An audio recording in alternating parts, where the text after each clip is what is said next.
We're talking about life after life and consciousness and all things spiritual again today on the show with the wonderful Virginia Drake, who has had many near-death experiences and miraculous healings.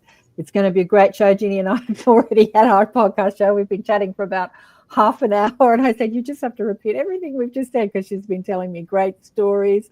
So it's going to be a great show. Stay tuned. You got to accentuate the positive. Wow, I feel good. A little bit of feel good goes a long way. You're listening to Karen Swain, teacher of deliberate creation, accentuating the positive, showing you a way to a better life. Accentuating the positive, it's not just fad, it's sanity. Who in their right mind would accentuate anything else? If you feel like that's what you want to do. G'day. Welcome to another show, Accentuating the Positive with Karen Swain on the United Public Radio Network and the UFO Paranormal Radio Network on 107.7 and 105.3 FM. Syndicated radio all over the place, hitting around 120 countries. And we are streaming on 8 platforms: YouTube, Rumble, Odyssey, Twitch, and Facebook. And my guest today is Virginia Drake. Welcome to the show, Ginny. She likes to be called Ginny. Thank you very much. I really am looking forward to this. We've been chatting already. We've been chatting for about half an hour. I get people to come on half an hour before in case there's any tech problems. And often there's Heidi. Hello, ladies. There's a few ladies coming online from Boulder. And there's Puss. What's Pussy's name? Hello, Puss. His name is Baby, and he talks. Baby. Yeah. He talks. The talking cat called Baby. And Shirley from Southern Ontario, Canada. Ginny was saying to me, because we saw you online before there, Shirley, that she's got a lot of clients in Canada. We love Canada. I'll have to go one day. I've never been. Me either. But let me tell you a little bit about Ginny. So, Ginny, in 2098, Virginia Drake had a miraculous healing after a major heart attack and a near-death experience. It was then that she became interested in the mind-body-spirit connection and the impact these forces can have on one's health and relationships. She's devoted over 25 years, probably more now, to investigating studies of meditation, natural healing, quantum physics, and how the electromagnetic field of the human body works in connection with the healing process. Virginia has worked in the field of education, social work, counseling, consulting, motivational speaking for over 30 years. She holds a master's degree in education from Georgetown College and a teaching certificate from Eastern Kentucky University and a BS degree in social work from the Murray Kentucky University. You're well studied, darling. You're well studied. Her main message is we are here to wake up to who you really are beyond the flesh, to the self as soul. And the truth will set you free. That's what you wrote when you filled out the request form. The truth will set you free. But I found Ginny through, different other people's podcast shows, and I was brushing up because, it's months before I put people on the show when I reach out to people. So I was brushing up last night on a few of her shows, and we were talking. You were on Jeff Reynolds' show, the Jeff Mara podcast, and in 2024, wasn't it? Was it 2023 or 2000? And it went viral. It had over 1 million views. Yeah. And still moving fast. I'm still getting people talking to them. Yeah. I didn't actually find you through that particular podcast, but I was just looking last night because I love Jeff and he's been on my show and I've been on his. It was great talking to Jeff. But yeah, I think that was his most viewed podcast. And we were sort of talking about like when things go viral, like, well, how does that work? Just that time. And you were saying, do you want to say what you could feel the energy when you were talking that you knew something was going on? Absolutely. That's what I knew. I knew that my heart had opened up. And I mean, when I'm talking, usually I'm a motivational speaker on stage normally, and I feel that. But when I was on this video, I knew what I was saying was so true and so exact. And I could feel it. And I could feel the energy coming out of my heart going out to the universe. So, yeah. Yeah, something was happening. Cause it's funny, and then you're on somebody else's podcast show a few months later, and he got 45 views. So Jeff gets over 1 million, and then this guy, like, go figure. I call it spiritual algorithm. I mean, there are algorithms, on the podcast on YouTube, but spiritual algorithm. But you've had extensive experiences, even when you were a child. We were talking about before we came on the show what Ginny could perceive as a child. Where do you want to start? Do you want to start as a child, or do you want to start with the heart attack? Start as a child, because All right. that's what people don't want us. They want me to talk about this big one, but I wouldn't have been with that big one unless I had all of these others. But I was my mother's 7th miscarriage in 1951 and survived it. I was only Wow.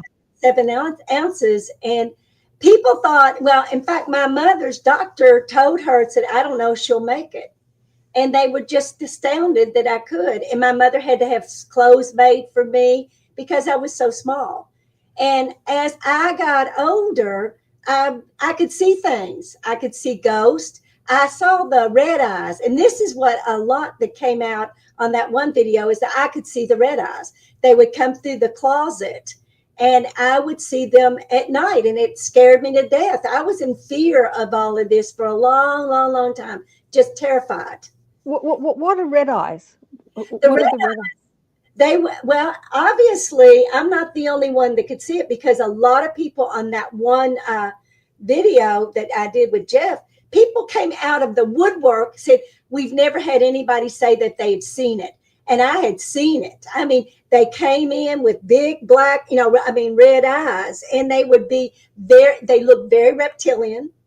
Uh-huh. And how I knew that is because I got really sick when I was a little girl. And I remember looking down, and there was a reptilian hand on my hand, on my wrist, holding me. And I was really, really sick. I had a real high fever. And it kept just patting me on the wrist, saying, it's going to be okay. It's going to be okay. Oh, and so the red eyes are ETs, like interdimensional. I don't know, because when I finally confronted the fear of even having that, I remember saying, that what is that all about? And it said, that's about your fear. If you are in fear, we look like that, demonic. It looked more demonic. And it said, but when you go back into love, we look like angels. Okay. So it's all perspective. And once I dropped the fear, I started seeing a whole different understanding of life in general, of the perspective of, there is love there.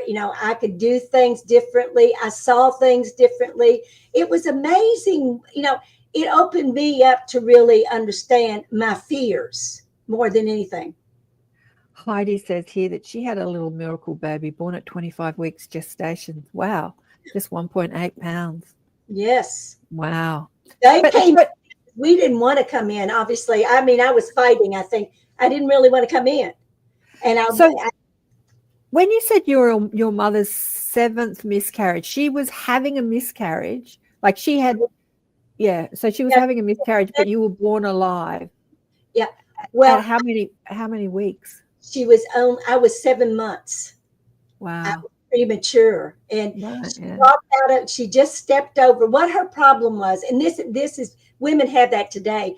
They put a rubber band under a woman's womb now, because she could get pregnant, but the weight of the baby would not abstain into the womb. And she would, she'd slip, or it would cause a miscarriage. And I was the only one that lived past the 7 months. Wow. That's amazing. So did she have children before you, or you her first? I'm the only child. Oh, okay. And I am also the only Drake. I'm the last Drake of this line. Oh, wow. See, it's a big deal. That, when you realize lineages and bloodlines, they mean a lot more than what you think.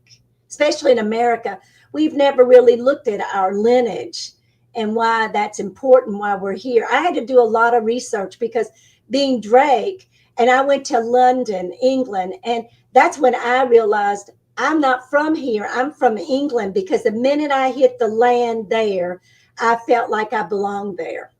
And Oh, wow. that's my ancestry is Sir Francis Drake. Oh, wow. There you go. That's amazing. Yes. That's incredible. That's beautiful. Yeah, my lineage is English too. Yeah. I've had past lives in England. They weren't happy ones. So I didn't love being in England. And when I went to England, I would go into certain places and I would fall down. Now, my husband at the time, they all thought I was pretty crazy, because I would just go in and touch something, or Egyptian. I went to an Egyptian place too, the British Museum, and I couldn't touch any of that stuff because it would just jar me to the very ends. And I wasn't that awake to understand it. It frightened me. Yeah. Okay. Yeah. That when you don't really understand your abilities, you become frightened by those abilities sometimes. Yeah. And that's what I teach is I don't want people to be afraid of who they really are. Yeah. So getting back to the red eyes. So as a kid, you could see ghosts and you could see the red eyes, and you had a hand on your hand. It looked reptilian. Okay. And you were sick, and it was saying, it was comforting you, like the red eyes, even though it looked scary, he was comforting you, saying, you'll be all right, you'll be all right. And did you get better after that experience? Did you have a sort of healing from that? Or I was fine. A couple of days later, I was fine. I mean, it was like the flu. It wasn't anything I was going to die, I don't think. But I was really, really sick. And I remember I had a really high, fever. But it came out of the closet, and I saw the door open up. And it walked right up to, and first it had like a hood, and I couldn't. And when it raised up, I saw just nothing but the red eyes, and it scared me to death. I thought, this is it. But I've always believed that there was somebody underneath my bed. Always. As children, there are always ghosts or something under there. And I never, now that one, I wouldn't tell my mother. I was afraid she thought I was crazy. So, yeah. But she was scared. That's the thing. My mother was terrified. She was very intuitive. She was very, very attuned to a lot of but her fear was that. It was fearful. She told me never to tell anyone I could see ghosts or that I saw dead people. Then what she did is right here in my third eye, I had cancer that ran from this point to this point right through the third eye, because that's an oscillation point. That is where energy comes. And what I did is I closed it up because she scared me so bad. And at 42, I had cancer, skin cancer that ran all the way down. That's when I realized that I could do this. Sorry, that's when you realized you were what, Doug? I said, that's when I realized, when I had my near-death experience, that's when I realized there's a lot more going on here, because I could feel the chakras when they would be in my body. I could feel those. And I knew that this was really here. There was energy there. So I was being closed down.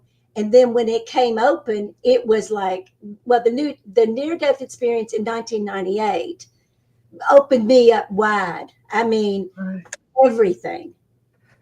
Somebody made me aware of recently when babies are baptized in the church, they take the water and they put a cross on their third eye, and effectively they close down their third eye by crossing it. And I'm like, whoa, I'd never thought about that before. Yeah, I saw that. Somebody told me that. When they cross across the person's when you cross your, close down your aura, close down your field. Yeah.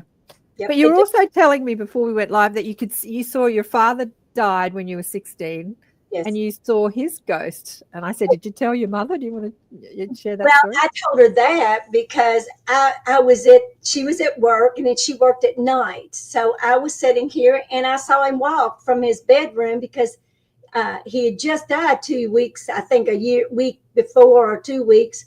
And I saw him walk right across to the bathroom.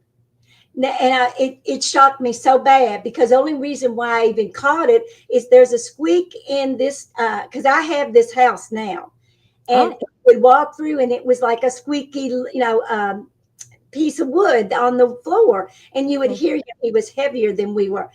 That's what brought me in to look at it, because I thought, that's Dad. And then I turned and I saw him walk through the bathroom, and now he didn't come back out, but. Did he look at you? Did he look at you? When you saw him walk, he didn't. It could have been very well, because I had to learn a lot. That could have been a residual. Yes. Ghosts or live in residuals, because I Yeah. have cats that I have psychics that come in to work with me, and they'll see the two cats. I said, those are residuals. I know they're gone, but now I have another one that stays and will sit next to me. Yeah. And but that's a residual. It's not because they're, but now a lot of psychics would see my dad in the kitchen, and they said, there's a man standing in your kitchen. I said, oh, that's my dad. Or my mother. I have a lot of people that will fly in to meet me or stay with me for a weekend, and I teach them. And they are staying in my mother's bedroom, and she died in that bedroom. Okay.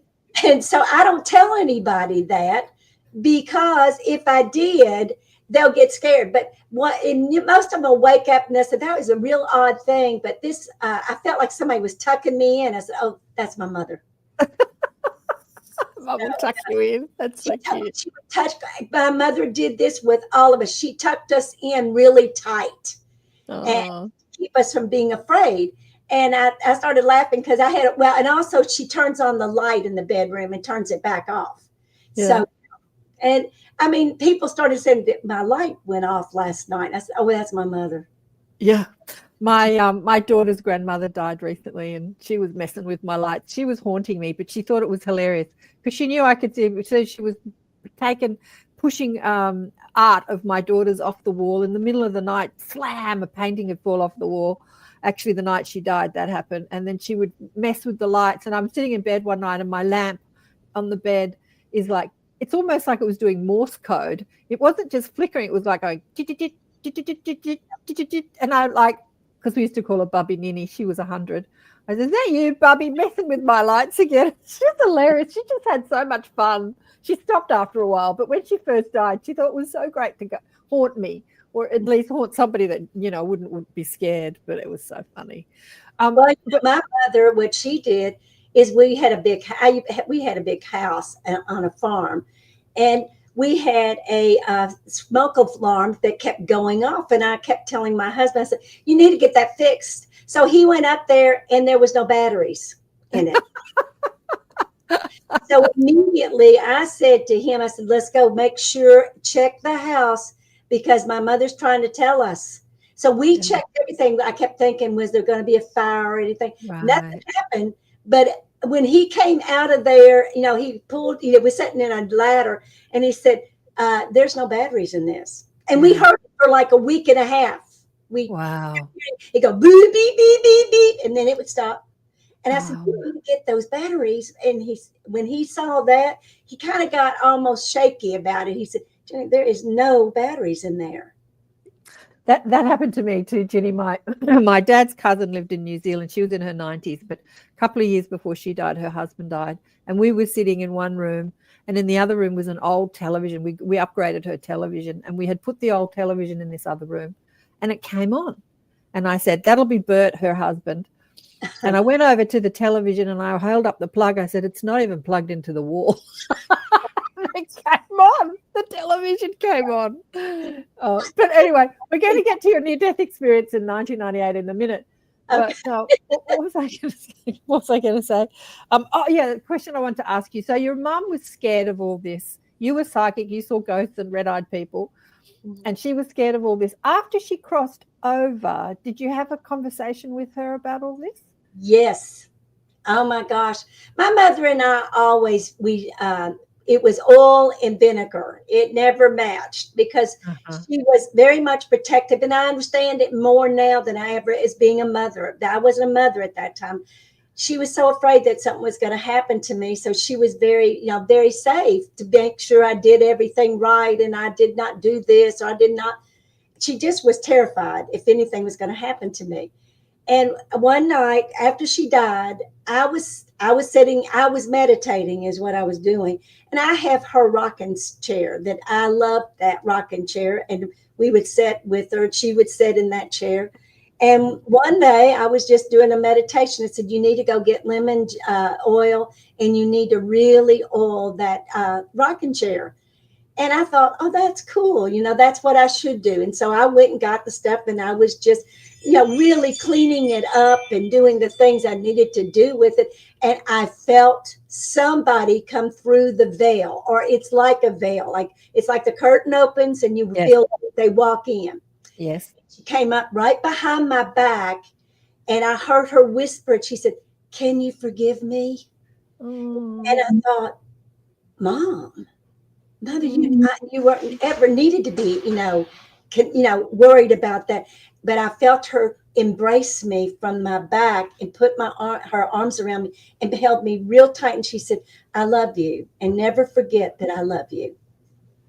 And Oh. it was beautiful, because I always believed she was so uptight with me that she really couldn't enjoy me, because my mother didn't touch a lot. She didn't hug like women do normally. And I got like that in a way. I had to tell my children, I said, this was the way I was raised. I just didn't do a lot of hugging and embracing people. And that's after that I did. I realized how important that was. And she did. She said, "Please forgive me." Oh, that's such a beautiful story. That makes me cry.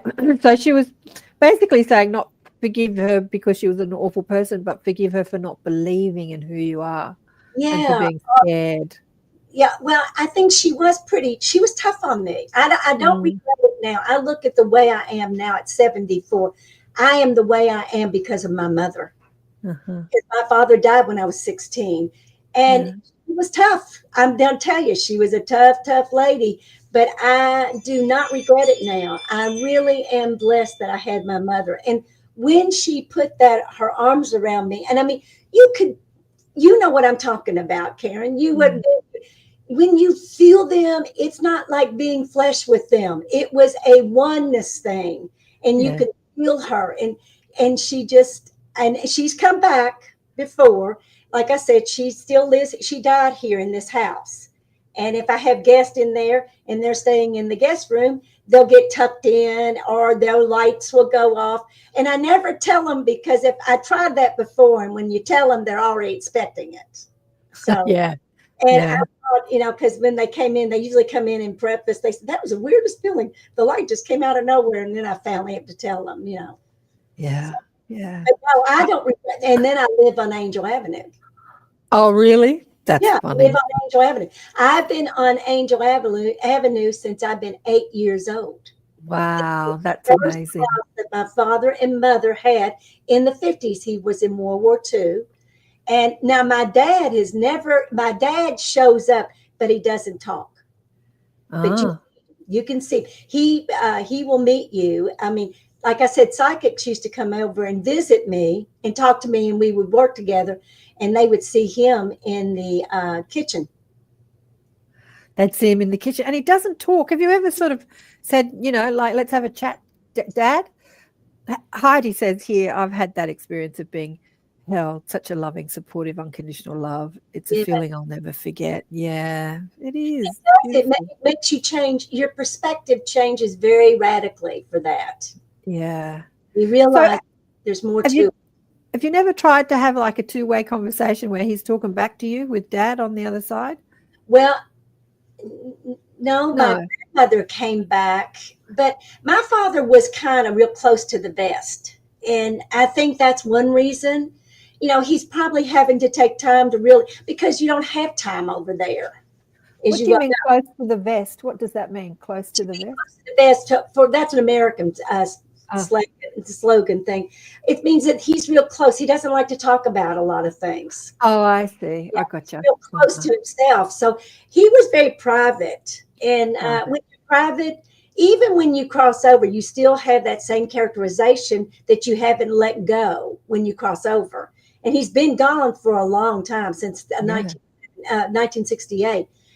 But I see him in my mind's eye a lot. Yeah. So, well, let's fast forward to 1998. Okay. And you had this heart attack. What happened? Well, what happened was, it really was the week before my heart attack. I was at the farm, and it was June. School was getting ready to end, and I was going in, and we were doing harvesting. I was doing tomatoes. I was doing canning, and it was a really hot night, not afternoon. So I came back in, and this TV was on in the den, and I was the only one in there. And this guy had he had like oxygen. He looked horrible, and he kept saying, "Don't get a heart transplant." And he obviously had incurred a heart transplant, and he was explaining how bad it was. And he said, "Don't get one," but he kept saying it, "Don't get a heart transplant." And he would lean into the screen, and I kept thinking, God, yeah, is he talking to me? So this is somebody on television. This is somebody on the television. Yeah. Okay. And he was telling the story about whatever happened, and he looked horrible, but he kept, and then at one time, it's like everything kind of very slowed down in the room with me. And he leaned into the screen and said, "Don't get a heart transplant," like that. And I thought, oh, well, I'm only 46 years old. I walk 4 miles a day. I'm healthy. And I raised my hand literally and said, "I will not get a heart transplant. Don't you worry about that." And the next week, I'm looking at one. Yeah, amazing. And that really, everybody says, "Did you do it?" Absolutely not. They were all upset with me when I went in there. Well, when I went in, I thought I had indigestion. I had asked the week before, the 2 weeks before that, there was acid reflux. I'd had an attack in my classroom, and the ambulance came, and I was so embarrassed. I thought, oh my God, I'll never go back there. And this nurse, this man that was talking, he said, "Oh, you'll probably come back a couple of times thinking you're having a heart attack. Everybody does." And I thought, well, I will not go back in there and embarrass myself again like that. Well, when I started getting it, the really bad, I even went and got in a hot tub. They can't imagine that I didn't die right then, because I had 100% clot in my aorta. It was already there. It's called the widow maker. Wow. And they were shocked that I did not make it through. I mean, they couldn't believe it. But when I went to the hospital, they got me all straightened up. That's when I had an out-of-body experience in the emergency room. And I kept thinking, why is myself over in this corner, but I feel like I'm in here too? So how can there be two of us? So I was really, really confused. And I kept thinking, well, they shoot you up with a lot of drugs at the beginning. And I thought, that's a bad drug day. It's just they're doing something here. And then the next thing I did, I came down into my body, and I was viewing everything in the ER through my solar plexus. And I kept saying in my mind, that doesn't work. I can't talk. I can't speak, or I can't see in my solar plexus. How can I see this? But I was seeing everything. It was just like as clear as a bell. And I thought and then I was just totally confused. I thought, I'm just confused. They've got too many drugs. Then the next thing I get in, and they were popping me into the ambulance, and I heard the ambulance driver, as they were pushing me in, he said, "She's not going to make it." And I thought, I am so mad at him. He should not talk to me like that. And I mean, I thought, because I'm thinking, but I was out of body. That's why I hear him. So as I get pushed in, I was really upset because there was no lights in there. Well, what happened is when I went in there, and I went out of body again through the ambulance, but I could be riding right next to the ambulance you can't do that. I cannot be riding next to the ambulance and still be in the ambulance. I was totally confused because I never thought I'd had an out of body experience before, but I had had many, but I just didn't know what they were. Yeah. So I remember thinking, now I'm really having a hard time with all of this. And I felt like I'm just driving right along by it. I could think that does not work. So the next thing, I feel like I've got this big pool, like I had a ponytail on the top of my head, and it jerked me, and I went up. Literally, I went up and sat in a chair. I knew I was in a chair, but I didn't see a chair. I didn't have a body, but I knew I had a body sitting in that chair. And then there was 12 people in white robes and a hood, and they had gold a rope around them. I knew it was gold. I don't know how to tell you. I knew it. I just knew it. And that was the 12, angels, whatever you want to call them. Your council, your team. Your 12. spiritual counsel. Mm-hmm. They were telling me, but they never said anything because I never saw their mouth. I never saw their face, but I knew they were talking. But they would talk, but they also be like a choir talking, or they'd be a one voice, but they're all talking at the same thing. And it would be like, how does that work? How can you be talking to them all at the same time, but you could hear them talking? Yeah. It was, and I felt like I was in some kind of spaceship first, because I could see the novels. You know, I was a scientist, so I knew all about the sky, the stars, and how that worked. And I kept saying, oh my gosh, and look at that over there. And they would just laugh. And I think, are they laughing at me? Are they laughing at me? You know, but you're not talking, you're telepathically communicating with them, and it's a different experience altogether, because you heard everything. I mean, you knew everything, you heard everything. That one was amazing to me, because then I came back in, and then I went on into the hospital. And I was still out of my body, because when they took me out of the ambulance and the wheels hit the tarmac, or the road, it brought me back in. And I thought, wow, where am I? Who is it? And so I'm driving through the hospital, and I remember laying down, and it was just like ER, the series ER, how they have somebody, they have a patient, and they're running them down through the hallways. And I thought, this is just like ER. This is just like ER. You know, and you're having a whole different understanding, but I couldn't talk. The pain was so horrible that I couldn't talk anymore. And my friends, my co-workers, my teachers that I worked with, they all met me up there. Now, my husband was going to get the children, my sons, and they came in, and they were trying to ask me what was going on, and I couldn't hardly talk. So we talked like yes or no. And I did it with my eyes. Like one pull together was yes, and two was no. And they'd ask me questions like that. And I was terrified. That time I was terrified. I thought, this is it. You know, this is the last people I'm going to ever. And I mean, I can still get really teary-eyed about it. I thought, and I won't even get to see my children. I knew something was really, really bad, but I didn't know what. They said I had a heart attack, but you don't register. That's what I tell ER nurses that call me and everything. I said, you're out of body. So I couldn't understand exactly what they were saying. So when I went into the into the operation, that's where I met my doctor. And he had his gloves, and the nurses were all talking to me, and they'd already doped me up pretty good by then. And I remember he bent down. He did not have his surgery outfit on or anything like that. So he just came in, and he was doing his gloves, and he was talking to me. And then I remember he leaned down, and he lost his pen out of his pocket. And I thought, that is really weird. I see that. And then when I got into it, because they don't put you out, because they had to go into it was a heart cath. So it had to go in, and that was somewhat awake. And I remember thinking, I left my body, obviously, and I went underneath the table, and I said, well, there's the pen. And then he had Kohan shoes, which is very expensive shoes that I used to wear. And I thought, oh my gosh, he doesn't have any booties on. Now, if he gets any blood on those shoes, I'm going to get really mad, because I'm not going to pay for those shoes.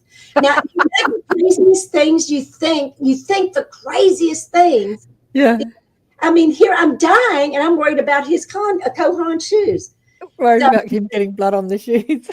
Well, because he didn't have those little booties on. And I thought, I had a booty on.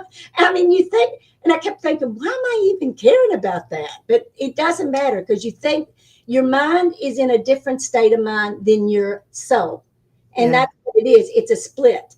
And you go in, and then you come out, then you go in, then you go.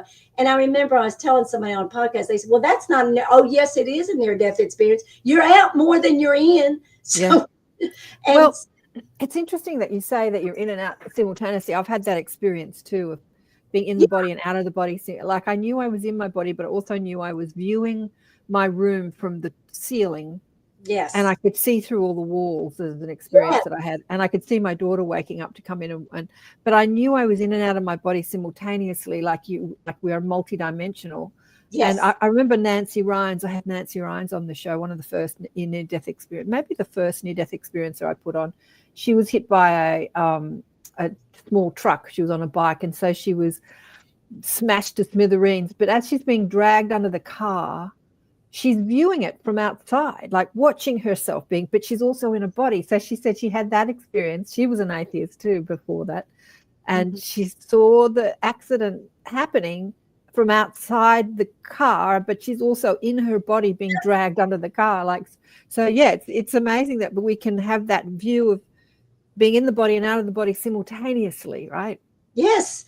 I mean, and when I started doing all these podcasts, there was a lot of people said, well, that's not near death. I said, honey, I don't know how I'm more out of death I could be. I'm not present here, but yet I'm here. That means you're half and half. And that's what happened when I had the strokes. I had 2 strokes, and I was with a client, and she saw me go out of my body and leave and come back in. She saw it. Yeah. And because I wasn't afraid anymore after that, the first stroke, I wasn't at all. I thought I'd been hit by lightning. And I mean, before we get to the strokes, Carol Ann says that Ethereal podcast, she's had that happen to her too, very impactful. But before we get to the strokes, when you were out of the body, when you're in the ambulance and you went up and you met your council of 12, did you say it was 12 people with the gold? Did they relay any messages to you? Like you said, you were talking telepathically, or they were talking telepathically to you. What were they saying to you? Do you remember? Well, basically what they weren't saying a whole lot. It was all done by, a different kind. It wasn't words, but they were reassuring me that what was going on, it was normal. Okay. That, you're not crazy. That is a chair that you're sitting with. That is your arms. But I kept thinking, how is that? I could put my hands on my body, but my body wasn't there, But again, what I had to do a lot of research with this too, because I still thought I had a body. That was the whole thing. You think you have a body, you really don't, because you have never really been left that body or even, associated that. So you just knew mentally that there was a body there. There was never a body there. That was my consciousness. But it made me, and the 12 council, that they were trying to reassure me that you're not crazy, that this is really happening to you. So don't be frightened. And they were kind of giving me, but they didn't say it like that. They weren't saying it like words. You just had an understanding what they were saying. So they were relaying messages of love and support and reassurance. Yeah, reassurance. And so you felt that love and support and reassurance, but you would interpret it like you're now interpreting it into how that felt as an understanding. Is that what you're trying to say? I had not gone to the higher consciousness of God, what I called God, which is, I remember when I went over to that, and it was God was all white light. When I walked out of that section of the 12 council, I walked out and went out even further out, and then there was a beautiful light. I mean, pure white. It was it's not a light you're going to see here on earth. It was a pure light, and it was the most loving kindness. There's no words. You can't even describe those words because they don't exist here that you could explain what God really was. It was the most amazing thing. You walk out and you think, I'm so loved. Yeah. And when I came back into my body, I remember coming in, I come back in after my experience with it. And that's when it really happened.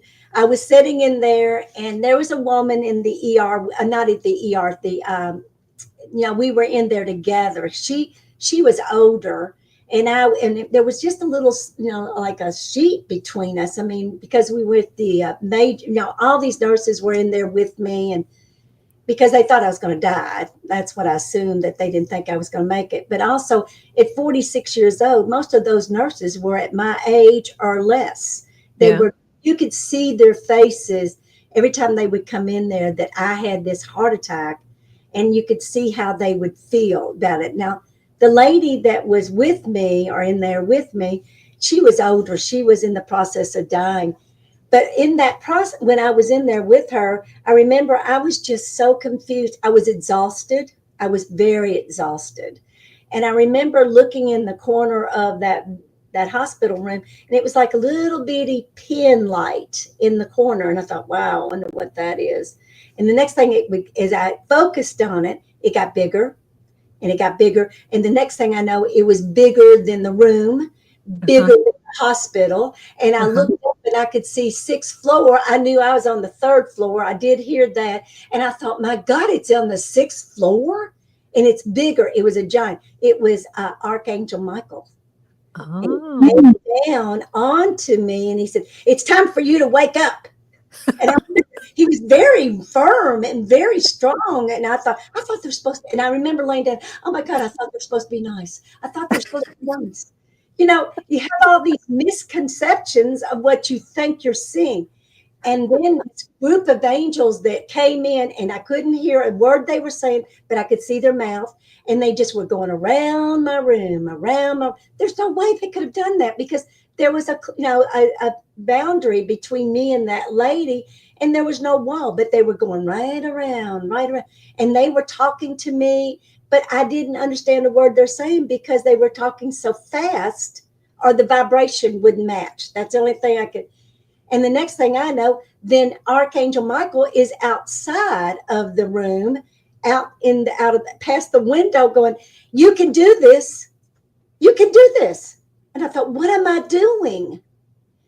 And then the light, the whole room would flash out with real different light.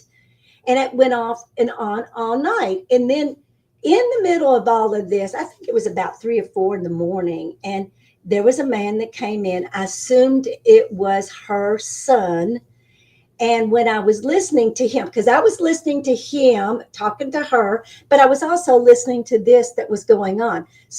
But he sounded like the National Geographic narrator. Now, you got to remember, I was a teacher. So the Learning Channel, all of these narrators are pretty much the same. And that's exactly who that man sounded like. And I thought, oh my gosh, he's a National Geographic narrator? Oh, surely not.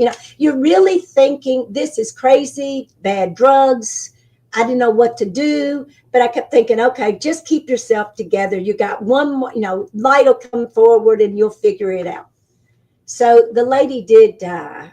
I think they picked her up about 4:00 that night, or that morning.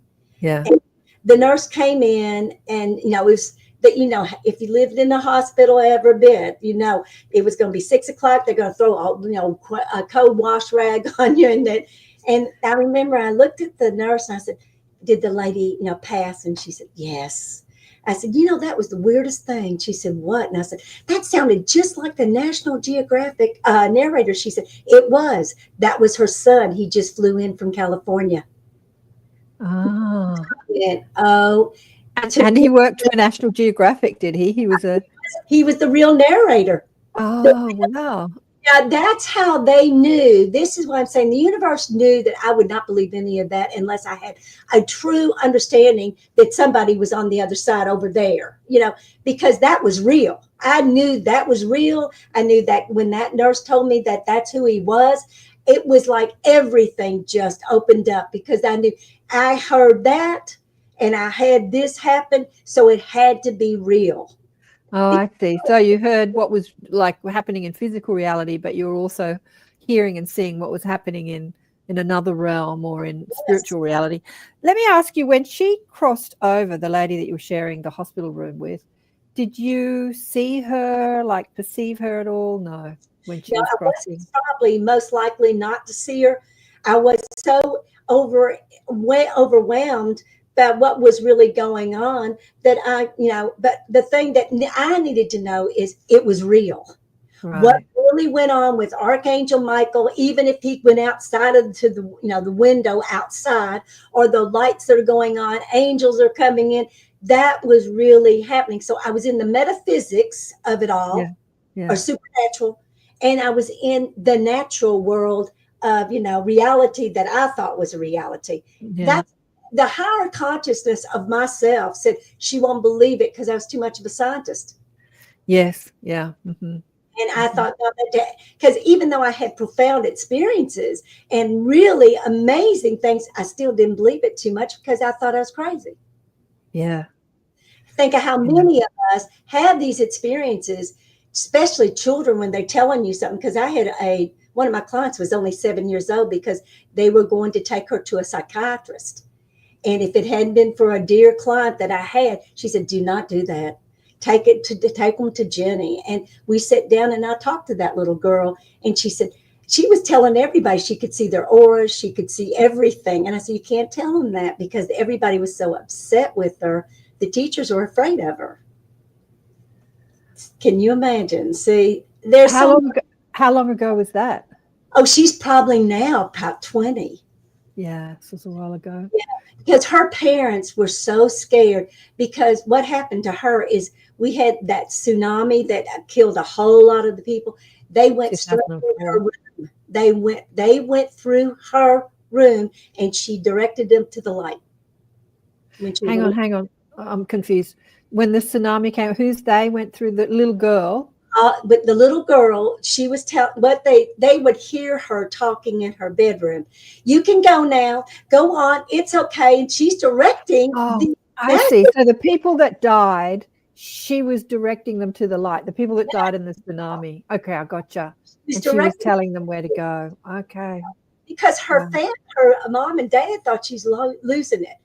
And I had to tell her, I said, you can do whatever you need to do, honey, but you can't go tell your girlfriends and your friends that their aura is off. Because she was so, oh my gosh, she was so wonderful. But they were going to put her on drugs. Our psychiatrist would have put her on drugs, and we would never see that little girl. Yeah. I worked with her to teach her, and I do a lot now still with students especially if they've had problems and they're disrupted. I find out most of the time they're very, very awake and they're very aware what's going on in schools. So when you ground them and teach them the empowerment of who they are, they change. Yeah. In schools. Yes. That's all I want to do is help them. I had Kai Dickens on the show a couple of weeks ago, the producer of the telepathy tapes. Have you been watching that? All the nonverbal kids on the spectrum who are all telepathic, and just like that little girl that you're talking about. Yeah. But getting back to your out-of-body near-death experience, I think I heard you say that you could turn it. You saw yourself turning into particles, and you went everywhere in the universe and explored everywhere. Was that same one in 2000? That was after. I had a lot of things that happened after that. But what it was is I went to the theater, and it was Lucy. If you've even watched that movie, it was called Lucy. Now, I did not know anything about particles or, I knew that I could do a lot of things, but I did.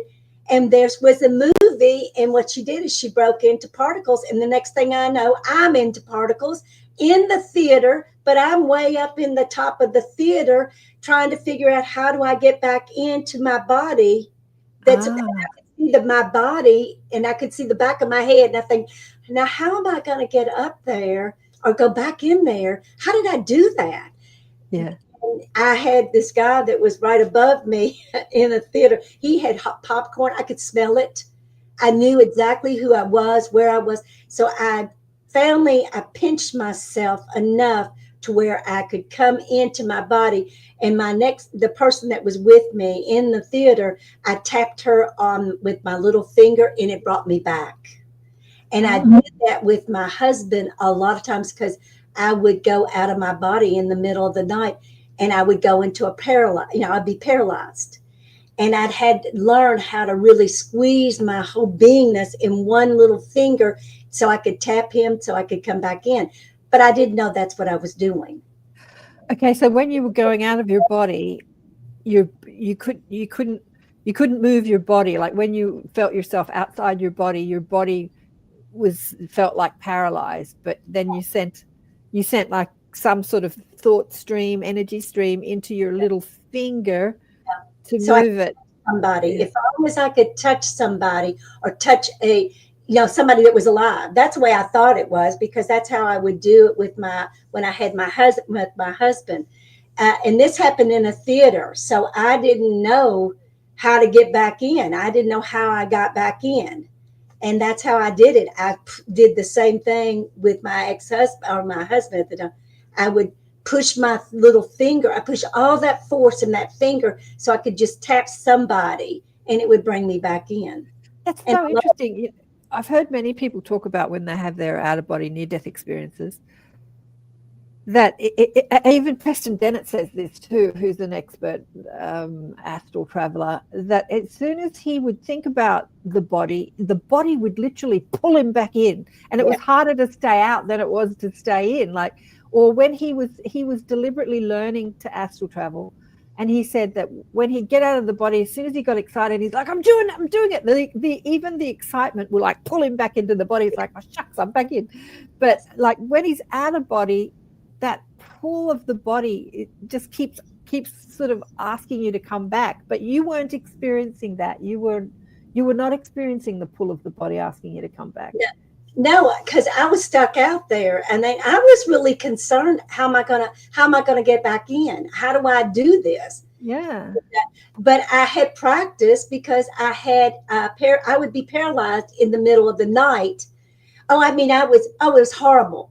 You'd be stuck, and you knew something was in there around you, or you thought, I'd go into fear. See, a lot of this is about fear too. If you're in fear, your body will, shut down for you. And it was like, I had to learn. It took me 5 years to learn what happened to me and how to learn to practice, because then I could do it anytime I wanted to.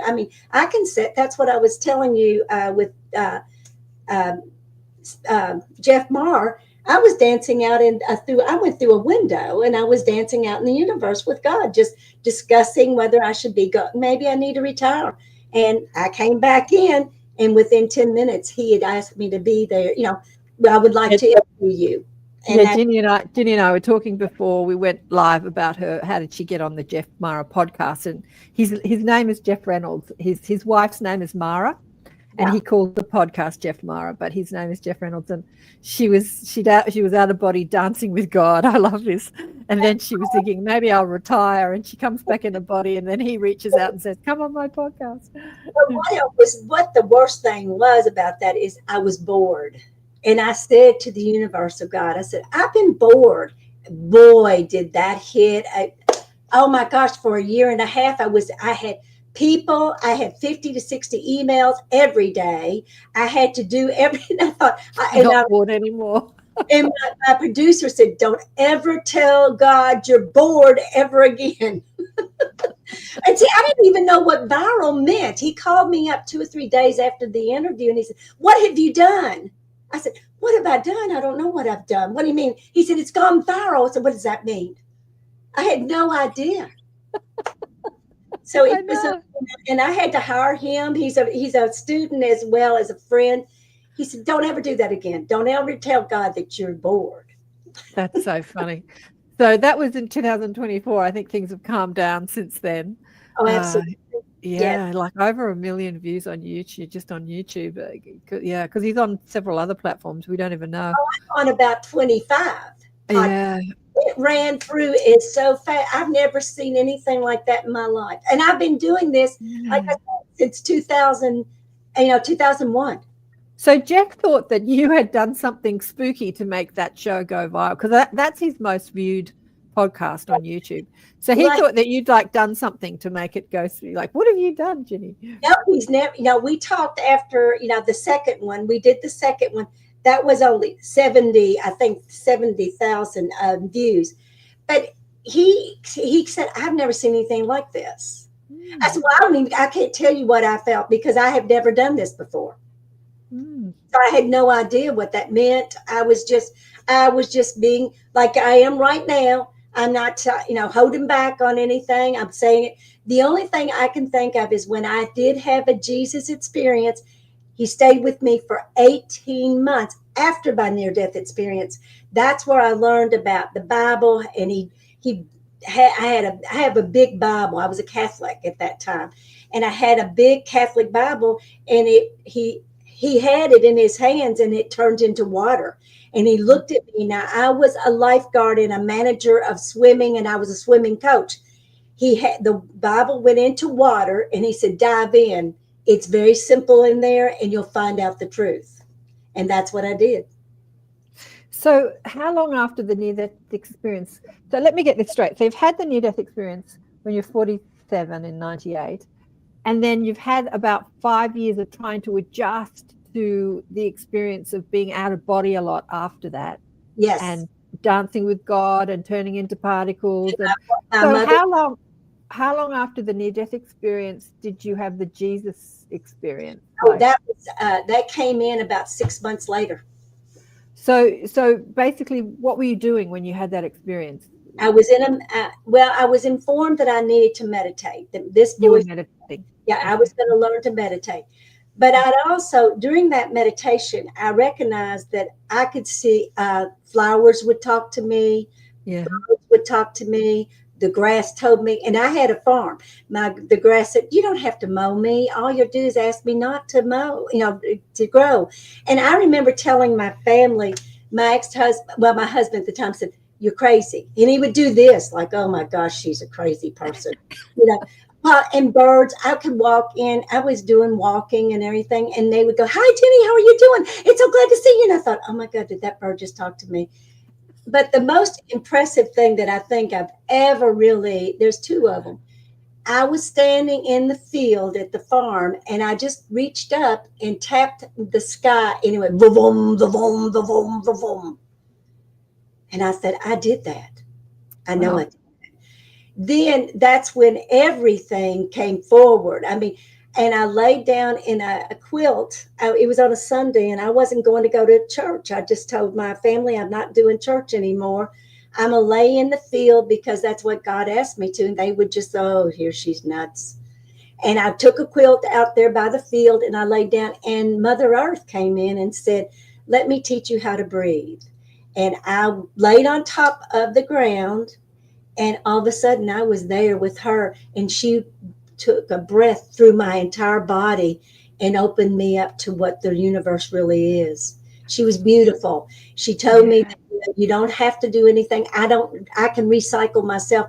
What I need from you and others is to love me, to honor me, to be respectful to me. That's all you need to do. And I'll take care of the rest.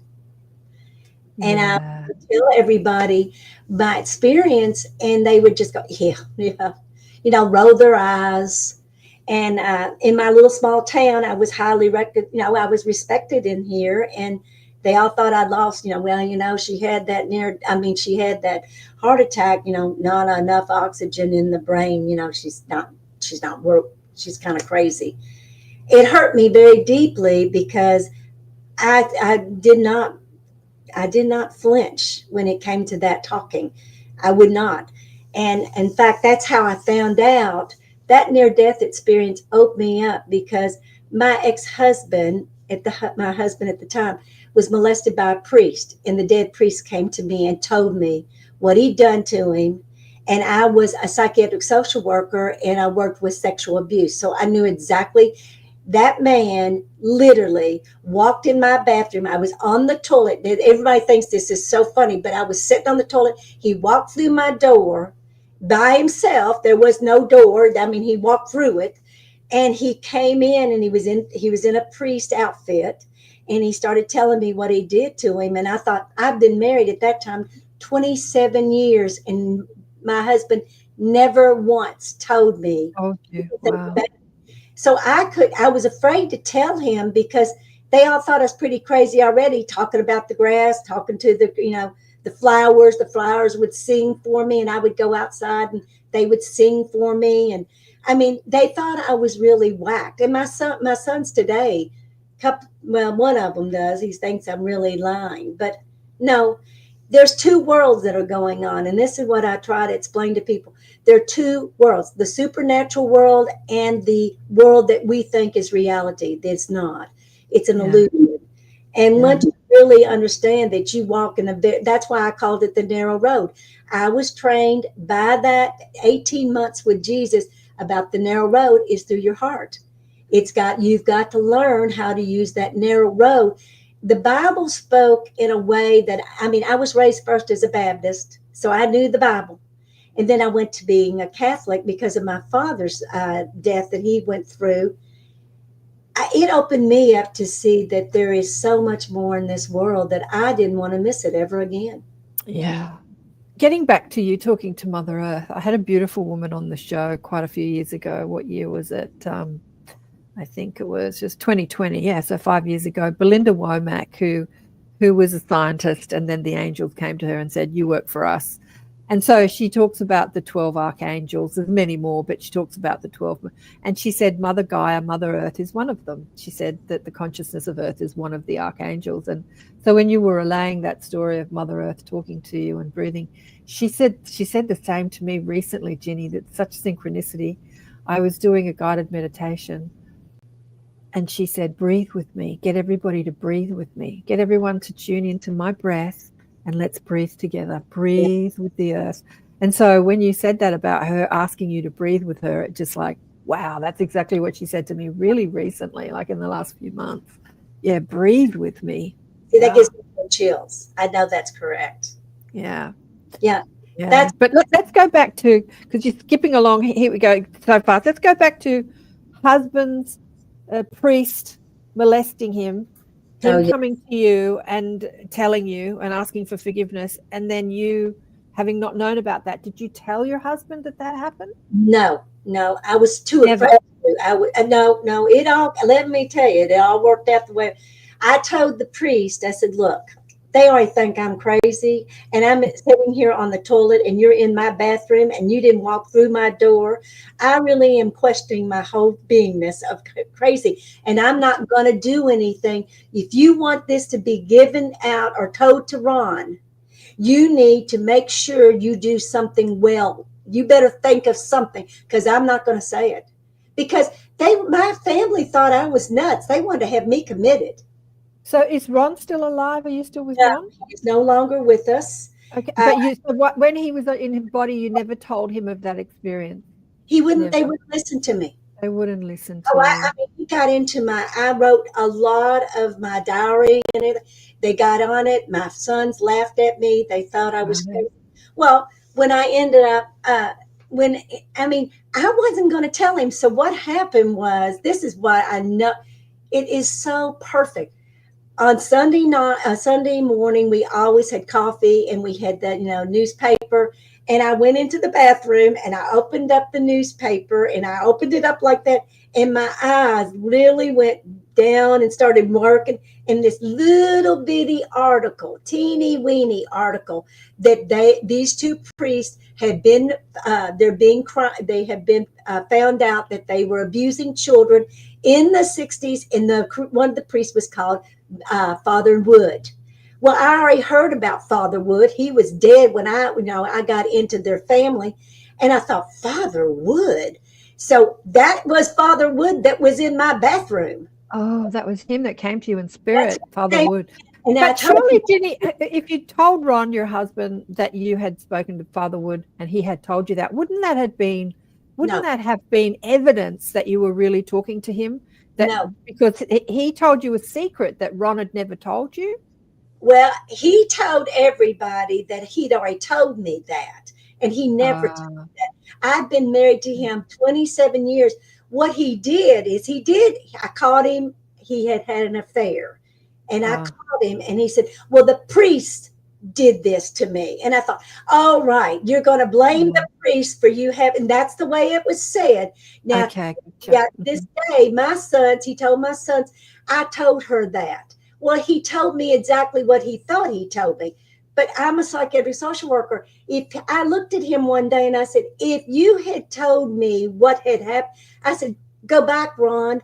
I was a psychiatric social worker. I worked with abuse. Do you think I wouldn't have tore that church to pieces? Yeah, if you'd known.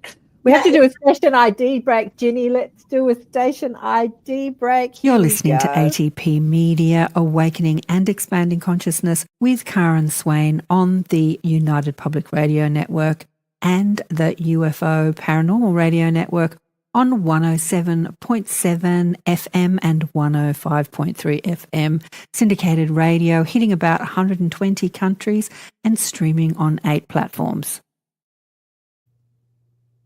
Today is Virginia Drake, call her Ginny, who's had the most amazing near-death experience. I think the near-death experience is just, one point in the amazing life that you've led. But because you were already talking to ghosts and seeing beings with red eyes before that. And then after that, it cracked you open even wider, didn't it, Ginny? And you started talking to the plants and the animals and Mother Earth, and you're out of your body all the time seeing stuff. Wow. Have you put this in a book? Have you got a book? Everybody says that, but I want to tell you, I was told I was never to write a book. Oh, why? Because the way I get it is my clients, my friends, they'll write that book after I've gone. They'll write that book after you're gone. I have a lot of people. It was just very clear, you're not to write this book. I am the book. So they want me to talk to them and make them feel what that is. And I thought, okay, that's fine with me. And I was an English teacher so I was a debater I taught children how to debate and how to get on stage and everything. I was doing all of that. So no, I have no qualms of ever saying that, because I'm going to follow what I've been told. And since I followed that voice, I haven't had any problems ever. So in one of your out-of-body experiences after you had the NDE, you were exploring the universe. I think I heard you say this on another. I had a woman, she's one of the authors in my book. Her name was Yvonne Ballard. She changed her name to Naya, but she's since left the body. And so years ago, I put her on the show and she talked about this too. She said she was a nurse, and when she was out of body, when she died, she was it felt like years, but she said she was just exploring the universe. She could go into the nucleus of an atom, or she could pull back and see the multiverse. She could visit all the different realms, like the heaven realms and the hell realms, all the thought form realms, astral realms. And you did that too, similar thing, didn't you? I stayed my first 3 years out of the NDE. I lived out in the universe most of the time. And I remember when my soul came and got me and said, you need to come back here. And I said, I'm not going back. I'm not. Now, somebody said, how is that possible? Yes, I was living in this world, but I was not in this world. I was out in the universe and dancing at the different planets. And I was going, oh my gosh, look at that. I remember I was a star. I saw that I was a star, and I did fall here. And it said, you were a star and you came here from a star. And I thought, gosh, that's great. Now, how am I going to tell people that? And then I just started talking about everything that I had learned. And I got on a stage, and I stood in my room, this house after I had my divorce after 5 years. I came back to my house here, and one day I was just standing up, and I said, it's time. And I just stood up, raised my hand up, and I said, I'm ready to speak for you. And the next week I had my first speaking engagement for $1,000. Wow. Where was that? That was when I was here. I've been here almost 25 years here. Where's here? Where's here? You're talking about here. In Versailles, Kentucky. And I'm in Kentucky. Let me ask you, who employed you to speak for? I don't know. I've been doing this for 30 years and no one's ever paid me for a speaking gig, because to speak about this stuff, do you know what I mean? Like, to speak about more normal stuff, they'll pay you. But it was what it was. It was my divorce attorney's wife who just got a new job with the government, state government, and she needed a motivational speaker, and she's been working with me. She called me up and she said, "Are you ready to do motivational speaking?" And I said, "Absolutely." And that week, I made that point. I said, "I'm ready to speak for you." Boom, I had it. So, but you weren't speaking about your near-death experience. You were speaking more about uplifting people, like motivation. Tell them about how I did that one was one day. I had 4 weeks to really, practice this, and I was driving in the car because being a teacher, you're a motivational speaker anyway. 24 hours a day with anybody like that. Yeah. So I was looking at, and this song came in, "Ain't No Mountain High Enough," And that came in with, what was it? She was a black lady that sang it, but it's a really neat song. And so they said, my higher self literally said, that is the song you're going to walk into. And I thought, okay, I don't even know. So that's how I never did anything. I never wrote a script. I did not do anything. I would go up and spirit would speak through me and tell everybody what they needed to know. Yeah, that's beautiful. It is, because I mean, that first one, I had a lapel mic, and I went into the bathroom. I went into the bathroom and I was talking to the window. I didn't know it was still on. So they heard me speaking about peeing and everything else. That was my first big event. And we laughed so hard. So when I came in, Spirit said, you're not going to go to the front. You'll come from the back. And I thought, and I had these people said, you got to go up there on the stage. I said, no. I'm supposed to come from the back and go forward. And then all of a sudden, this beautiful voice said, I want you to let everybody in the back can come forward, just like everybody in the front. And that's how it started out. That's how it was. Ain't No Mountain High. I just Googled it. Diana Ross.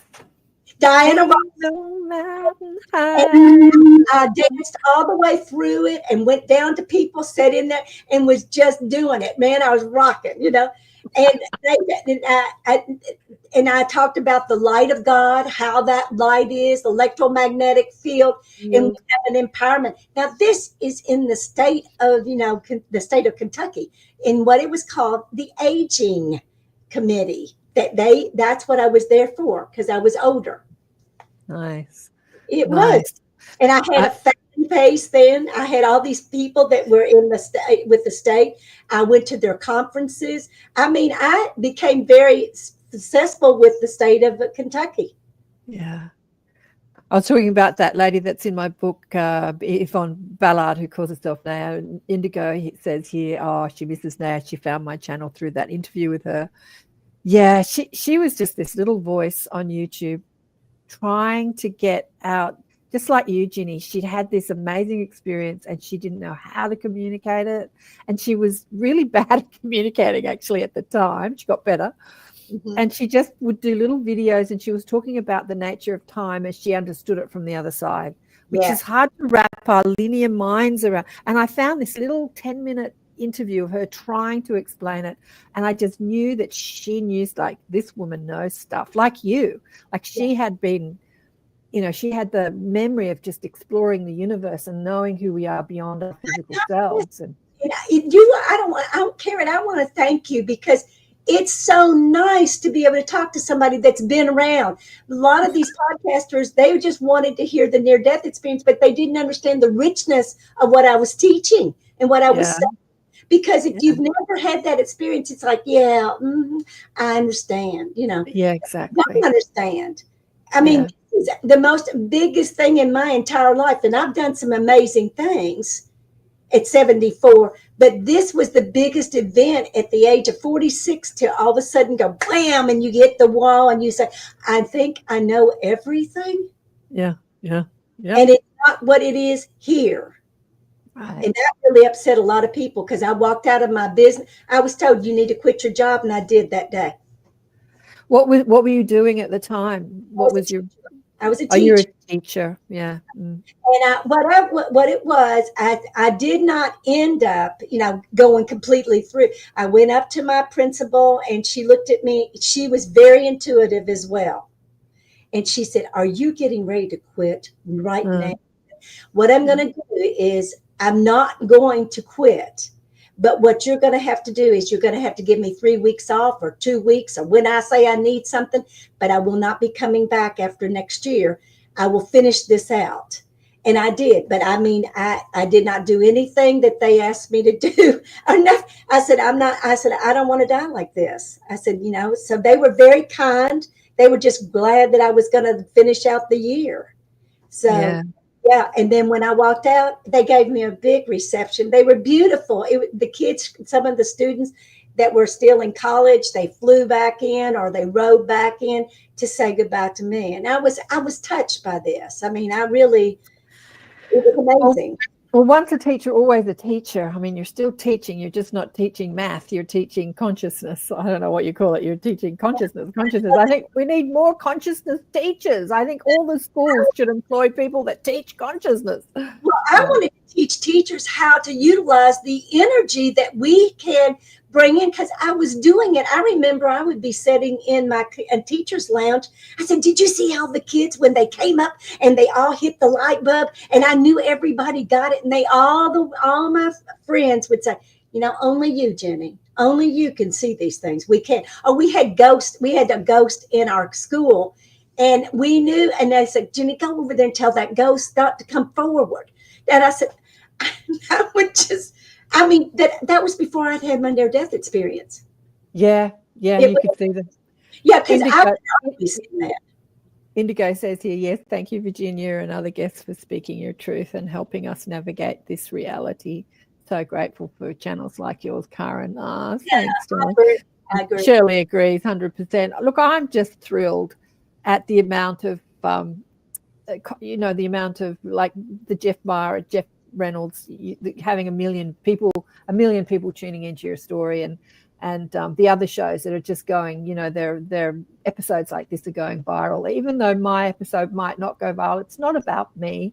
It's about the information getting out there in any way it can. Like, Spirit shows me that we're knocking ourselves out to get this information through channels, now through AI, through, ET contact. There's just so many. But before we came on live, Ginny said to me, oh, I had to rush back because I was at my nephew's place. I had to do something over at my nephew's place. I said, what were you doing over your nephew's place? She said, do you want to tell them what you were doing? Well, they have two children. They're 2 and 4, and they can see ghosts. And so can my nephew. And even his mother-in-law, she can see, because they've been hearing voices. They've been thinking, there was a band that was whistling, and they knew that wasn't going on. And they said, and I kept saying, well, are you sure the children? Now, when children come in, this is what I've noticed with ghosts. Sometimes they just love being around with children. Yeah. So that's why. But the 4-year-old, what she saw, Emmy saw a little girl, and she was in the 1800s. See, I always look at their shoes. I mean, I ask them, what did they wear? And now, what kind of shoes were they wearing? That's where I'm going to tell you the dates, because I can look at the shoes where that time is.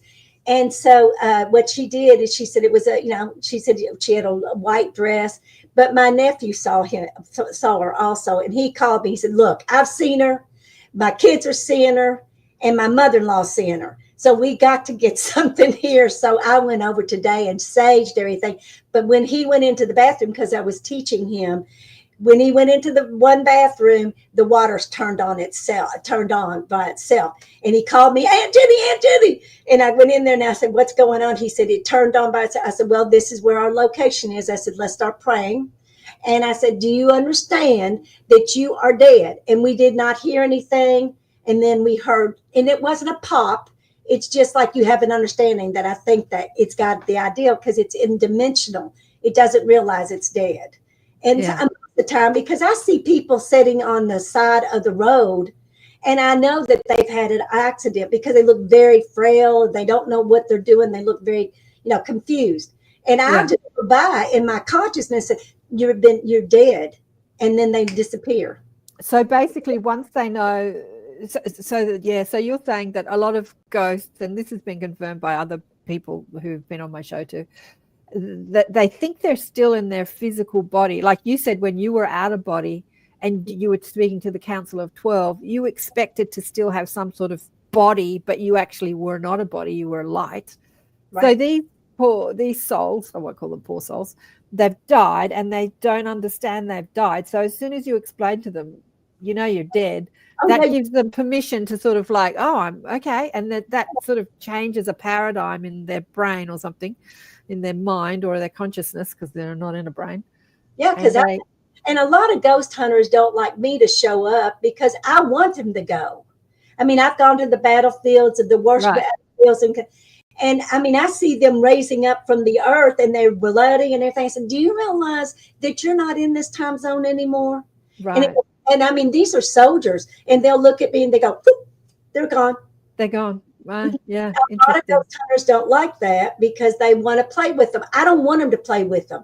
I want them to go home so they can get reviewed, whatever they need to go through, so they can, if they got to come back, they can come back. This is a longer conversation. We've only got about 10 minutes left. But you talked about the residual. Like there are ghosts, so there are parts of like a soul, part of the soul that has left the body that doesn't understand it's dead. So it needs to cross over. But there are also people that often see what is called ghosts, like you said you saw, I think it was your father. They're like memory. It's like thought form. It's memory and form that a psychic or a sensitive can tap into. But they're actually not sort of people that are stuck in the denser astral planes. They're just memory. It's like memory that you can see, right? Yes. What did you call it? Residual? Residual. It's a residual. Yeah. Because my cats are still here, but they're residuals. Because when I have psychics, they'll say, did you have a black cat? I said, yes, but that's a residual. And then the cat I have now, Baby, I trained him to be energetic. Now I had another one named Miss Tina, and Miss Tina was good. She was a healer. They would ask for her, is Miss Tina in? And you would hear her pop up off the bed, and she would go in and do all of this, and then she would tell me their crown is out, this is out, this is out, and then she just pop out and go back. Yeah, cool. She and I talked. I mean, her brother, and it was Ike and Tina. Her brother is the one who taught me how to speak. Speak to the animals. Speak to the cat. And I speak to horses. I treated horses, and they would tell me. I was with equestrians all the time because the horse would tell me. I would tell the owner, and the horses would know that she's coming in. I would hear them say, "She's coming in. She's coming in," because they had to get a chance to talk. Yeah. I had this guy on the show a couple of weeks ago. He was a nuts and bolts UFO guy. He's the director of MUFON Australia and New Zealand, but he's very scientific. He, like you, he was a teacher. He taught science and histom technology and stuff in university.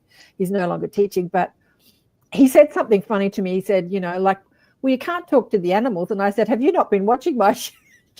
People come on, they talk to animals all the time. And he kind of looked at me. Yeah. Well, the trees, Cutting. Yeah. I was a very bad winter storm in here. And that tree and I that my mother planted 60-something years ago, that tree and I held up the wires so nobody would get electrical, we would lose electricity. That tree talks. The grass talks, everything. I've got plants in here that talk, and I bring people in to learn how that works because they're better communications than humans are because we get too many words and we can say things that doesn't make make sense. Yeah. But when you're talking telepathically, you never, if they're lying, and there's no such thing as lying in that.